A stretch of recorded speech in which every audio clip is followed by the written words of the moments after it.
Stratasys, and we have something quite suspenseful over there covered in this black veil. Peter, tell us about Stratasys vision. What hides under that veil? Well, as you know, Stratasys stands for innovation at the end of the day, and innovation also means we are supporting any new technology, especially when it comes to faster go-to-market, faster innovation amongst all the different technologies that we are offering, and therefore we are happy to join forces with nFrontier as our development partner, and we are going to unveil a new, let's say, brand new system which could be explained by Stephan much better than by me. Stephan, let's pan to you. You're from nFrontier, which is I think the heads behind the innovation. Tell us about the technology. This is the future of e-mobility, you teased it. Tell us more.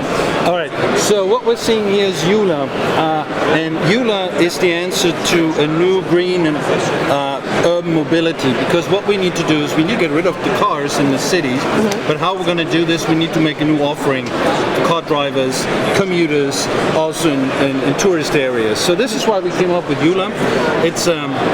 It is a four-wheel bike. It's an e-bike, so you can ride it on a bike lane. It has a hot motor, two hot motors in it. We have a partner for this, so it's very comfortable. It's also a digital device, so it'll have functions like follow me, like going to have a head-up display.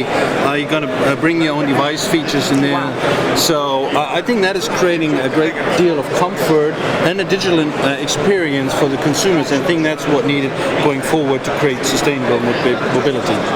Lots of new technologies that hide behind this particular thing, and I hear urbanization is the key word. And since we're here at Formnext and additive manufacturing is the key word here, tell us about the parts that have been manufactured with the help of 3D printing. What we did, it's an aluminum frame that we welded inside, which you can't see because we cladded a lot of polymer parts on top of it, and all of them were done on Stratasys machines, so we were very grateful for this collaboration. So let me do a sneak preview just for you, because we're going to have the big unveiling. Let's get that, before the big unveiling. What you see here is just the front part. The rest we're going to see later. So basically this is the Batmobile, but sustainable. And from the looks of it, it's going to be a huge unveiling. And I wish you all the best for this technology, and I hope as soon as it hits the road, we are all going to get a good taste of what the future of e-mobility looks like. Thank you both, Stephan, Peter, for talking to us. Have a great time in Formnext, and I'm sure we'll be here for the unveiling. Can't wait. Thank you so much. Thank you very much. Thank you.